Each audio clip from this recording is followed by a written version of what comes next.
오늘도 하나님 말씀을 듣고 깨닫고 그대로 살기를 소망하는 우리의 삶 속에 하나님의 크신 은혜와 능력의 역사가 이루어질 줄로 믿습니다.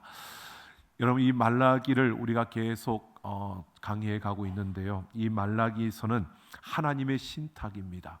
하나님께서 말라기라는 선지자를 통해서 이스라엘 백성들에게 하나님의 그 말씀을 그들에게 전하면서 백성들의 그 물음에 답하는 그 형식으로 하나님의 뜻을 나타내고 보여주고 있습니다.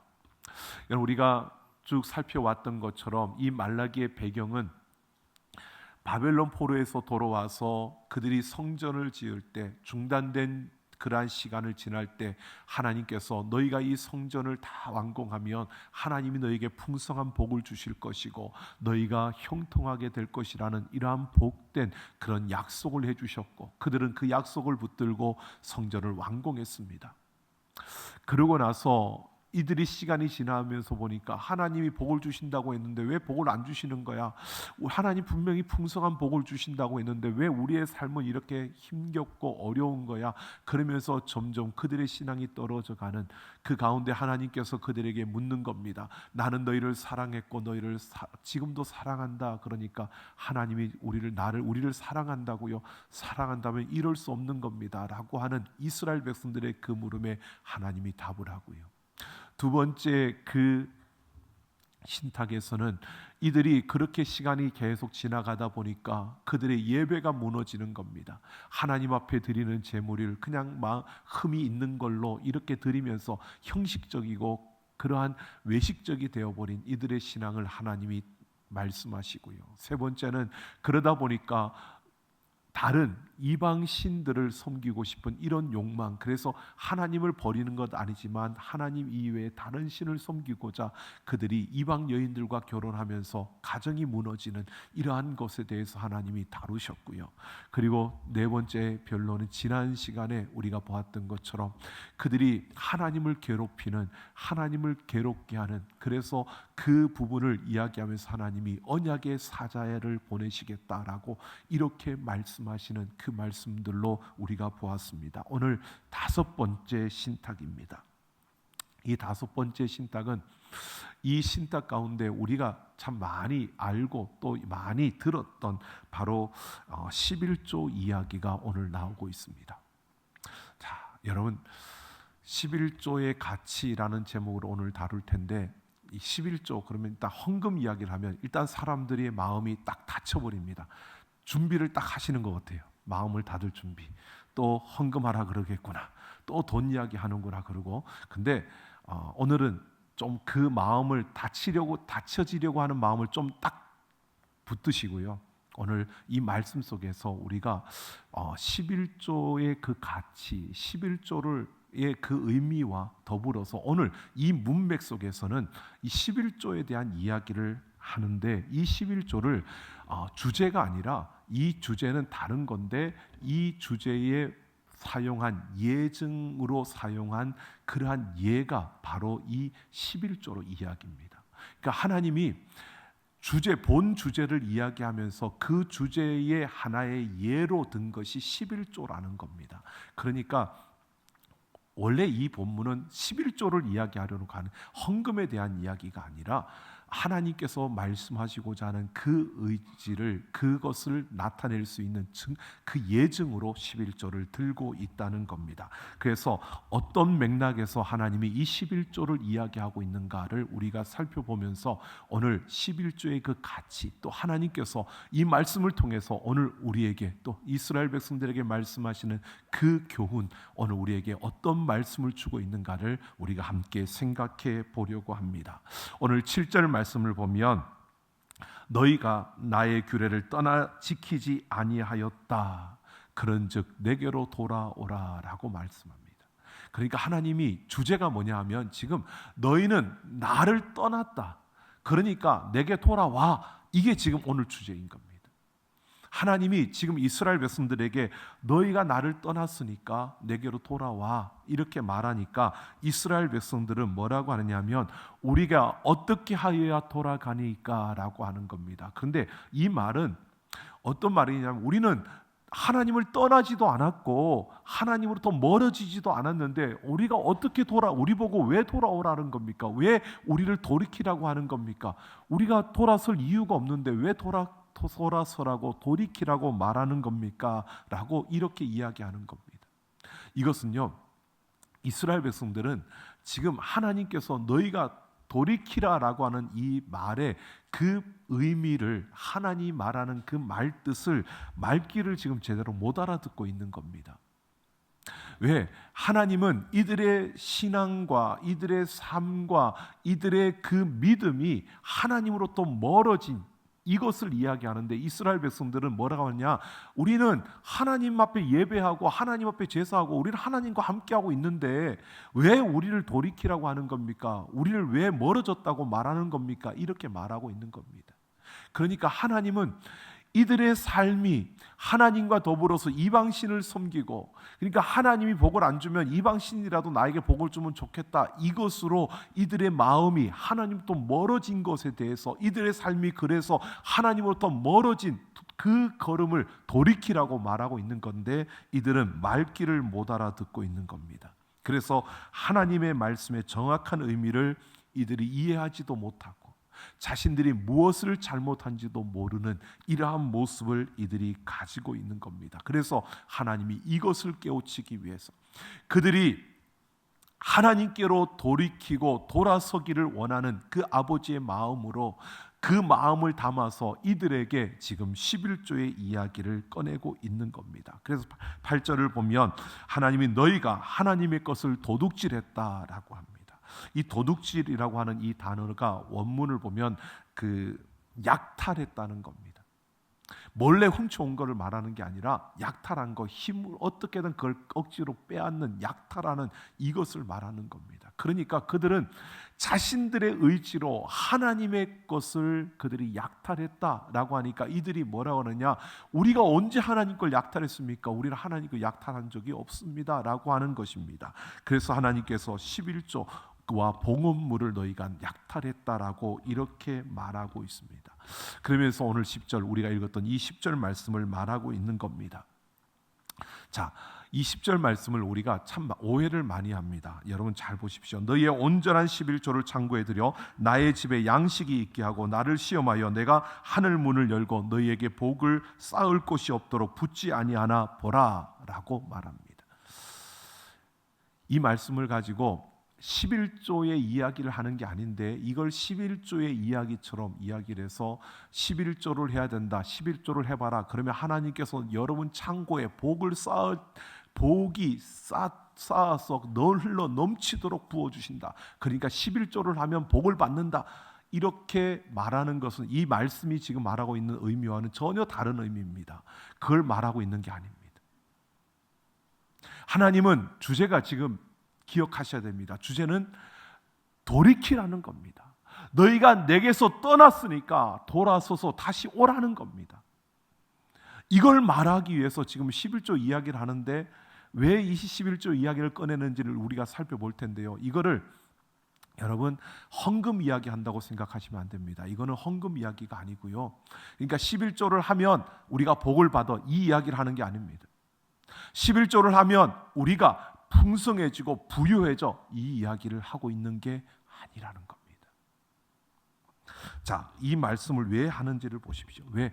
여러분 이걸 잘 들으셔야 됩니다. 우리가 똑같은 말인데도 그 말의 억양에 따라서, 그 길이의, 말의 길이에 따라서 의미가 달라집니다. 짧게는 이렇게 보십시오. 여러분 똑같이 잘했다라고 하는 이 세 단어를 가지고, 세 글자를 가지고 잘했다 이 말과 잘했다 이 말과 여러분 똑같은 의미인가요? 다르죠? 이번엔 반응이 있네요. 1부 때는 이랬더니 아무 반응이 없어서 제가 표현을 못해서 그런 줄 알았습니다. 다르죠? 이게 다른 겁니다. 지금 똑같이 11조를 이야기를 하는데 이스라엘 백성들은 이 말귀를 못 알아듣는 겁니다. 여러분 이걸 지금 헌금 이야기로 이걸 풀어가며 헌금, 그래서 11조라면 복을 받아 이렇게 말하는 것은 말귀를 제대로 못 알아먹은 겁니다. 점잖게 제가 말한 거예요. 먹은 겁니다. 좀 거칠게 말하면 처먹은 겁니다. 여러분, 왜 이 말씀을 하시느냐? 우리가 잘 보셔야 됩니다. 지금 하나님께 돌아오는 방법으로, 너희가 복을 받는 방법으로 11조 이야기를 지금 하고 있는 게 아니라는 겁니다. 이 11조의 의미를 통해서 그들의 삶이 고쳐지고 회복되고 그들의 삶이 하나님께로 그들의 믿음이 새로워지는 이런 길을 지금 11조의 의미를 통해서 하나님이 그들에게 가르쳐 주려고 이 11조의 이야기를 꺼내고 있는 겁니다. 말귀를 잘 알아들으셔야 됩니다. 이 말귀를 못 알아들으면 이런 일이 생기는 겁니다. 그죠? 이렇게 한번 생각해 보세요. 우리가 자녀들에게, 철없는 자녀가, 예를 들어 이런 겁니다. 철없는 자녀가 아버지한테 와서, 아버지가 부자니까 아버지 나 돈 좀 주세요. 나 사업하고 싶어. 그래서 한 1,000만 원을 가져갔어요. 갔는데 가서 망해먹고 또 왔어요. 또 달래요. 또 줬어요. 한 2-3번 그러고 주고 나니까 그 아들이 왔는데, 또 달라고 왔는데 보니까 머리는 길어가지고 더부룩하게 하고 있고 옷은 그냥 엉망으로 입고 있는 그 아들이 또 사업할 테니까 돈 좀 주세요 그러는데, 아버지가 내가 한두 번 속 나너한테, 그러면서 아버지가 하는 이야기가, 야 머리도 좀 단정하게 깎고 옷도 좀 잘 단정하게 입고 그렇게 와봐. 그러면 내가 그보다 더 많은 것도 주지. 여러분, 이 말을 했을 때 그 아들이요, 아 내가 머리 깎고 옷만 제대로 입고 오면 아버지가 돈 준대. 그리고 가가지고 머리 깎고 옷 쫙 빼입고 오면은 아버지가 돈 줄까요? 아버지가 그런 의미로 그 말을 한 게 아니고요. 아버지는 네가 정말 사업을 한다면 사업을 할 그런 자세, 그런 모습, 내가 정말 그 돈이 중요한 게 아니라 내가 사업을 할 만한 그런 자세와 그런 모습, 그런 태도를 갖추어야 내가 얼마든지 너한테 투자를 할 수 있지, 이런 의미로 말한 거지. 그 꼭 머리 깎고 옷 잘 입고 오면 돈 준다 이렇게 생각하는 거는 말귀를 못 알아들은 거죠. 여러분, 오늘 우리가 이 11조를 하면 창고가 쌓을 것이 없도록 부어주신대. 아니요, 하나님 지금 그렇게 말씀하고 있는 것이 아니라는 겁니다. 우리의 삶을 고치라는 겁니다. 우리의 삶을 고치고 우리가 하나님께로 돌아와야 한다는 것을 이 11조의 의미를 통해서 그들에게 말하고 있는 건데, 이 11조의 의미가 뭐냐? 어떻게 그들의 삶을 고치라고 말하는 것인가? 여러분, 이 11조가 의미하는 것을 우리가 생각해 봐야 합니다. 성경에서 11조를 제일 처음 드린 그 장면이 창세기 14장에 나옵니다. 자, 여러분, 창세기 14장 어떤 내용이냐면요, 아브라함이 조카 롯이, 소돔에 살던 조카 롯이 그 전쟁에 의해서 포로로 잡혀가고 그곳이 어려움을 당하게 되었다는 이야기를 듣고요, 자기 집에 있던 군인들 318명을 데리고 그들을 쫓아가서 그 연합군과 싸워서 아브라함이 승리해서 조카 롯을 구하고 그 잃었던 재물들을 다시 찾고 또 많은 전리품들을 빼앗아 가지고 돌아옵니다. 자, 이렇게 전쟁에서 승리하고 돌아오면 그 당시에는 환영 행사가 있는데, 그 환영을, 이 아브라함이 돌아오는 것을 환영하는 게 누가 했냐면 살렘왕 멜기세덱과 소돔 왕, 이 둘이서 이 아브라함을 맞이하는 환영 행사를 하는 겁니다. 그때 멜기세덱 왕이 그 14장 18절을 보면 이렇게 말합니다. 그때 멜기세덱 왕이 떡과 포도주를 가지고 나오면서 천지의 주제시요 지극히 높으신 하나님이여 아브라함에게 복을 주옵소서. 지금 멜기세덱 왕이 아브라함을 맞으면서 그를 환영하면서 환영사로 뭐라고 하느냐면 천지의 주제시요 하나님을 그렇게 일컫습니다. 여러분, 천지의 주제라는 것은 주인, 주권자라는 뜻입니다. 그러니까 천지의 주인이신 하나님이여 아브라함에게 복을 주옵소서라고 이렇게 말하면서요, 그 축복하면서 이렇게 말합니다. 그 결과로 20절을 보면 너희 대적을 내 손에 붙이신 지극히 높으신 하나님을 찬송할지로다라고 합니다. 이 찬송할지로다라고 하는 것은 감사하라라고 하는 뜻입니다. 우리는 찬송할지로다라고 했는데 그 원 단어는 감사하라는 뜻을 가지고 있습니다. 그러니까 이 멜기세덱 왕이요, 아브라함에게 그렇게 말하고 있는 겁니다.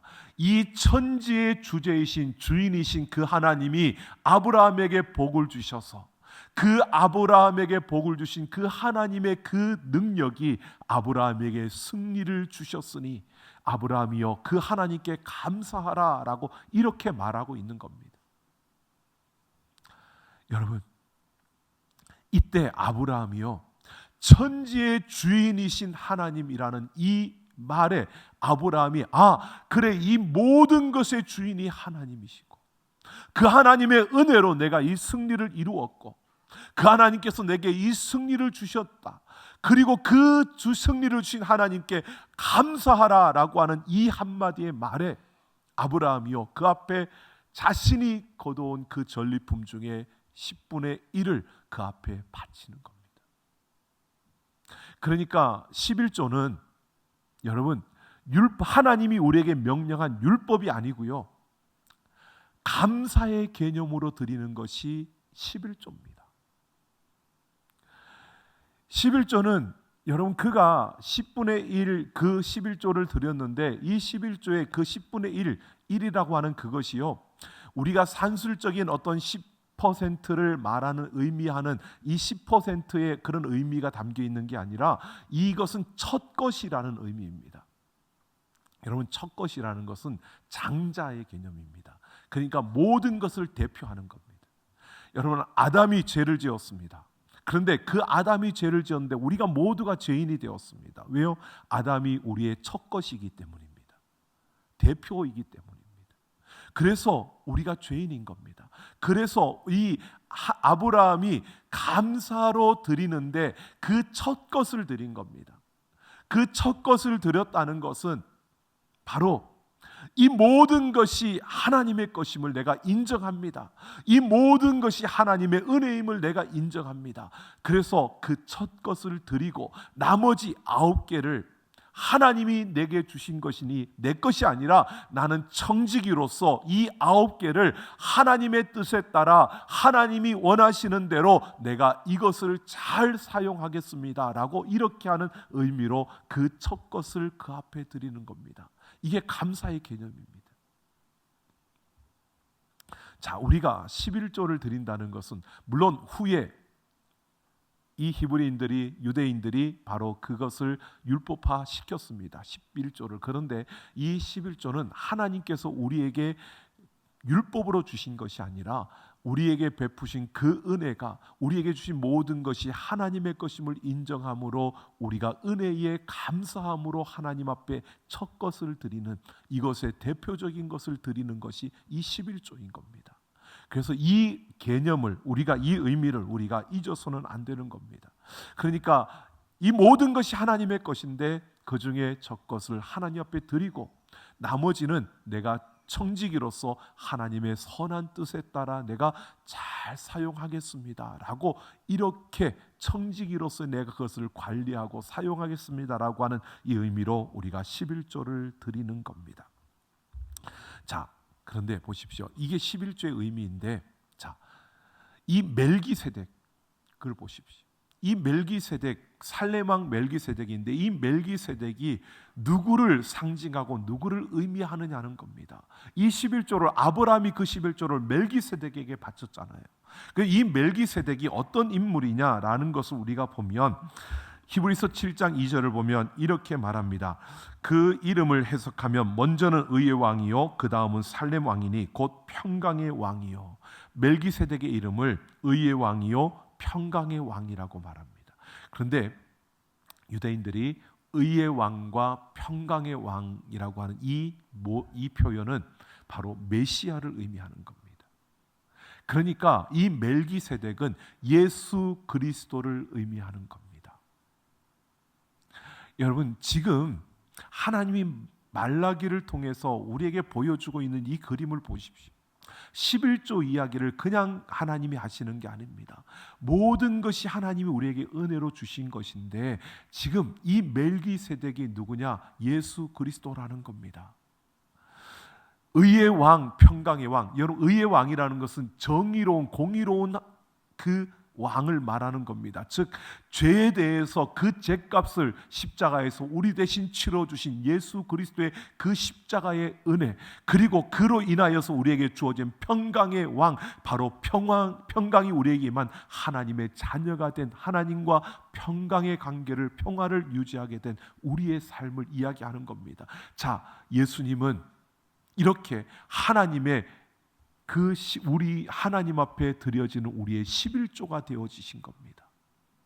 바로 그래서 오늘 말씀에 너희의 11조가 아니라 너희의 온전한 11조. 이 온전한 11조라는 것은 또 이걸 가지고 이걸 헌금으로 하다 보니까 온전한 11조라 그러니까 또 내가 받은 월급의 10%, 그러니까 15만 3,459원. 그래가지고 그렇게 해야 딱 10분의 1이니까 내가 좀 더 썼다 10원 이렇게. 여러분, 이게 아니라고요. 이 온전한 11조라는 것은 예수 그리스도를 의미하는 겁니다. 예수 그리스도를 말하고 있는 겁니다. 그러니까 우리가 이 온전한 11조를 창고에 들여라고 하는 것은요, 너희가 예수 그리스도의 그 십자가의 은혜 안에 들어와 그 십자가의 보혈을 의지하고 그를 온전히 믿음으로 너희가 설 때 너희는 내게로 돌이킬 수 있고 너희의 믿음이 새로워질 수 있고 너희의 삶이 회복되어지고 너희의 걸음이 온전하여진다는 것을 말해주고 있는 겁니다. 바로 예수 그리스도를 통해서 우리가 하나님 앞에 온전함을 잊고 우리의 삶이 부유해지고 풍성해진다는 사실을 오늘 우리에게 말해주고 있는 겁니다. 그러니까 하나님은 지금 이 말라기를 통해서요, 온전한 11조라는 이 개념을 통해서 오실 메시아를 말씀해 주고 있고, 그 메시아를 통해서 오늘 우리의 삶이 하나님께로 돌이킬 수 있고 하나님 안에서 믿음이 새로워질 수 있고 우리의 삶이 그 안에서 풍성함과 부유함을 누릴 수 있게 된다는 것을 말해주고 있는 겁니다. 창고에 쌓을 곳이 없도록 부어주지 아니하나 보라 라고 하는 것은 예수 그리스도 안에서 우리가 풍성함과 부유함을 누릴 수 있게 된다는 것을 말씀해주고 있는 겁니다. 여러분, 오늘 우리의 모든 걸음이 바로 참된 이 의미를 우리가 찾고요, 오늘 우리가 보십시오. 예수 그리스도께서 우리를 위해서 이 땅에 오셨고 그 예수 그리스도를 나의 구세주로 참된 믿음으로 고백하며 그 안에 거하는 것, 이게 바로 온전한 11조의 모습을 말하고 있는 겁니다. 그럴 때 하나님은 우리에게 기근도 재앙도 모든 질병도 그리고 우리의 삶의 풍요로움과 그 아름다움을 채워주시는, 그 기근과 재앙을 없애주시고 하나님 우리에게 필요한 모든 것들을 더하여 주시는 이 은혜가, 그 놀라운 축복이 우리 가운데 부어진다는 사실을 우리에게 말해주고 있는 겁니다. 여러분, 성탄절이 이제 다가오고 있습니다. 무엇보다 예수 그리스도 안에서 우리의 믿음을 굳건하게 바르게 세우시고요, 정말 예수님이 이 땅에 오신 것이 우리에게 얼마나 큰 감사하고 기쁨이고 은혜인지를 우리가 깨달으며, 여러분, 그 은혜 안에서 예수 그리스도 안에서 우리의 믿음이 새로워지고 우리의 걸음이 하나님께로 돌이키며 우리의 삶이 회복되어지는, 그래서 그 하나님 안에 있는 참된 풍성함과 부요함을 받아 누리며 살아갈 수 있는 우리 모두가 되기를 예수님의 이름으로 축원합니다. 역대상 29장 11절을 보면 다윗이 마지막에, 그 인생의 마지막에 이렇게 고백합니다. 여호와여, 위대하심과 권능과 영광과 승리와 위엄이 다 주께 속하여 싸우니 천지에 있는 것이 다 주의 것이로소이다. 여호와여, 주권도 주께 속하여 싸우니 주는 높으사 만물의 머리이심이니이다 라고 합니다. 모든 것이 하나님의 것이라고. 이 다윗이 수많은 그 일들과 많은 삶 속에서 그가 깨달은 마지막 인생의 결론이 모든 것이 하나님의 것입니다. 내가 부와 귀와 그 영광까지도 하나님이 허락해야 나에게 주어지는 것이고 그 하나님의 손에 모든 것이 있습니다라고 고백하는 겁니다. 여러분, 하나님이 이 천지 만물의 주인이신 줄로 믿습니다. 이 모든 것을 다스리시고 운행하시는 분이 우리 하나님이신 줄로 믿습니다. 바로 그 사실을 우리가 인정하고요. 모든 것이 은혜로 주어졌고 나는 청지기이고 주인이 아니라 청지기이기에 주인의 뜻에 따라 내게 있는 모든 것으로 하나님 앞에 아낌없이 나눌 수 있는, 베풀 수 있는 이러한 우리의 걸음, 우리가 하나님 앞에 모든 것이 하나님의 것입니다라고 인정하고, 그리고 내게 주신 것 가운데 하나님이 뜻하신 대로 내가 사용할 수 있는, 여러분 우리가 러브 챌린지를 통해서 사랑을 나누었습니다. 그런데 아직 끝난 게 아니라 이제 우리는 사랑의 연결고리를 하게 될 것입니다. 해야 합니다. 이제 사랑의 연결고리를 여러분들이 참여하셔야 됩니다. 연말과 연시에 정말 이 추운 겨울을 나기에 어려운 이웃들을 우리가 함께 베풀면서 그들과 함께 뜨고 따뜻한 그 겨울을 나기 위해서 사랑의 연결고리를 우리가 합니다. 여러분 그냥 얼마를 하지 이게 아닙니다. 우리의 마음의 감사함으로 하나님께서 내게 주신 것, 하나님의 뜻에 따라 내가 흘려보내는 겁니다. 여러분 얼마가 중요한 게 아니고요, 하나님께서 내게 주신 것에서 하나님이 원하시는 만큼 내가 흘려보내는 겁니다. 원하는 만큼, 하나님이 원하는 만큼, 그러니까 또 걱정되시는 분들도 있을 것 같은데, 여러분 그거는 나보다 나를 더 잘 아시는 하나님께서 여러분에게 감동 주실 겁니다. 연말에 여러분 내게 뜻하지 않은 어떤 것들이 내게 들어올 때, 이거는 내게, 나를 통해서 하나님이 누군가에게 흘러가게 하시는 거다라고 생각하고 그렇게 기쁨으로 흘려보내면요, 그냥 흘려보내는 거 끝나는 게 아니라 흘려보낸 그 자리에 하나님은 더 복되고 아름다운 것으로 채워주실 줄로 믿습니다. 오늘 우리는 그 길을 가는 겁니다. 그래서 우리 교회가 작은 교회들을 위해서, 어려운 이들을 위해서 그렇게 흘려보내는 겁니다. 여러분 우리가 그렇게 계속 흘려보낼 수 있는 것은, 흘려보낼 때 하나님이 우리에게 더 귀한 것으로 채워주시고, 또 그렇게 하나님이 채워주시는 그 손길로 우리를 부요하게 만들어주시기 때문입니다. 앤서니 라빈슨이 쓴 내 안에 잠든 거인을 깨워라 라고 하는 책을 예전에 보았는데요, 그 책에 보면서 제가 메모해 둔 것을 보니까 이런 이야기를 한 것을 보았습니다. 그 책 안에 제가 그걸 읽고 제가 깨달은 것을 그렇게 적었습니다. 사람이 변해야 세상이 변하는데, 사람이 변하려면 무엇보다 자신에게 주어진 능력에 집중해야 한다라고 하는 부분입니다. 거기서는 집중하라고 하는데, 내가 인생이 어디에 집중하느냐에 따라 인생의 승패가 달렸다고 합니다. 여러분 운동선수는 그 경기에 집중해야, 집중도가 얼마만큼 높으냐에 따라 그 승패가 갈리는 겁니다.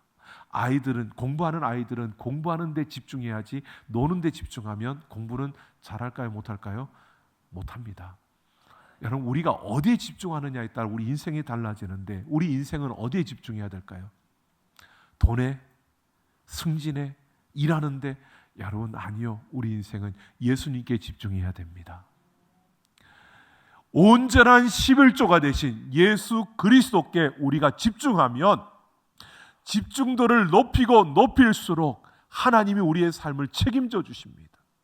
그 예수님께 우리가 집중하며 나아갈 때 여러분 우리 앞에 새로운 길이 펼쳐질 것입니다. 우리가 알지 못했던, 우리가 생각지 못했던 하나님의 놀라운 역사들이 우리 앞에 일어나게 된다는 것입니다. 여러분 이 성탄절을 맞이하면서 우리 모두가 정말 이 땅에 오신 예수 그리스도, 그리고 다시 오실 그 예수 그리스도를 바라보며 그 성탄에 감사하고, 정말 그 성탄에 우리가 기뻐하며, 그 은혜에 우리가 집중하며 예수님께 우리의 마음을 두고 그렇게 함께 기뻐하는 그런 우리의 걸음이어야 되지 않을까. 여러분 이 한 주간도 우리의 삶의 모든 순간순간마다 예수 그리스도께 집중하며 그 예수님 안에서 참된 회복과 우리의 믿음을 새롭게 함과 그 하나님 앞에서 풍성함과 부요함을 우리의 삶의 경험으로 받아 누리고 달려갈 수 있는 우리 모두가 되기를 예수님의 이름으로 축원합니다.